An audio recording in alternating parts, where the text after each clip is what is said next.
कानपुर में युवा मोर्चा द्वारा आयोजित चौपाल कार्यक्रम में शिरकत करने पूर्व डिप्टी सीएम व राज्यसभा सांसद दिनेश शर्मा पहुंचे, जहां पर जिले के पदाधिकारी व विधायकों ने उनका स्वागत किया। इस दौरान उत्तर जिले के अध्यक्ष दीपू पांडे, विधायक सुरेंद्र मैधानी, एमएलसी अरुण पाठक, युवा मोर्चा के जिला अध्यक्ष शिवांग मिश्रा, पार्षद पवन गुप्ता समेत सैकड़ों कार्यकर्ता मौजूद रहे। सर, यूपी में जो सपा और कांग्रेस का गठबंधन, देखिए, दो परिवारों का मिलन है जो चुनाव के बाद बिछड़ने के लिए हुआ है। ये बिछड़े हुए दो परिवार थे। पिछले बार नारा दिया था उन्होंने यूपी के दो लड़के, और दो लड़के जो यूपी के थे चुनाव के बाद जब बिछड़े तो लोगों ने कहा यूपी के दो लड़के आपस में फड़के और लड़के बिछड़े। अब ये चुनाव में बीजेपी का मुकाबला नहीं कर सकते। ये पॉलिटिकल जो टूरिज्म है उसको करने के लिए दोनों निकलते हैं चुनाव में, और जब 4.5 साल बीत जाते तब इनको याद आती है प्रदेश की जनता की।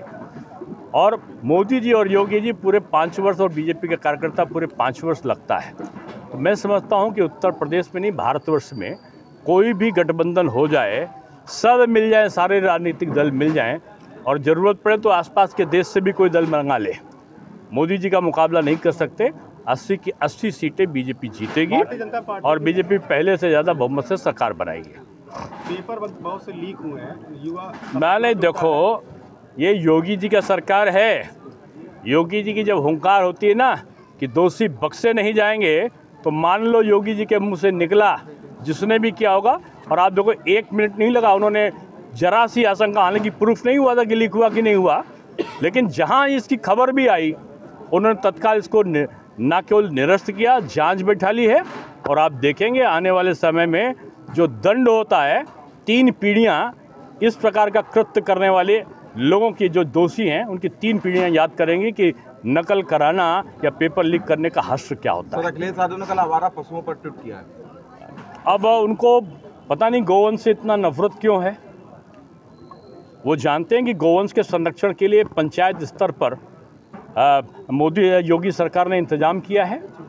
उन्होंने पहली बार अखिलेश जी की सरकार में भी या किसी और सरकार में व्यवस्था नहीं थी, 900 रुपये प्रति जो गोवंश है उसके भोजन की व्यवस्था इस सरकार ने किया, उसको बढ़ा के 1500 रुपये कर दिया।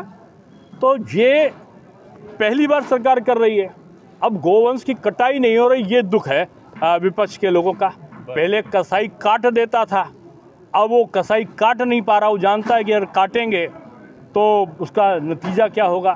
तो वो व्यवसायों पर असर पड़ा है लोगों को, इसलिए अब गोवंश उनको ऐतराज़ हो रहा है। लेकिन जहाँ भी इससे किसानों को नुकसान हो रहा है तो उसको नुकसान नहीं होने दिया जाएगा, और पूरी तरीके से सरकार गोवंश का संरक्षण भी करेगी और जो बेसहारा पशु हैं उनसे फसल को नष्ट भी नहीं होने देगी।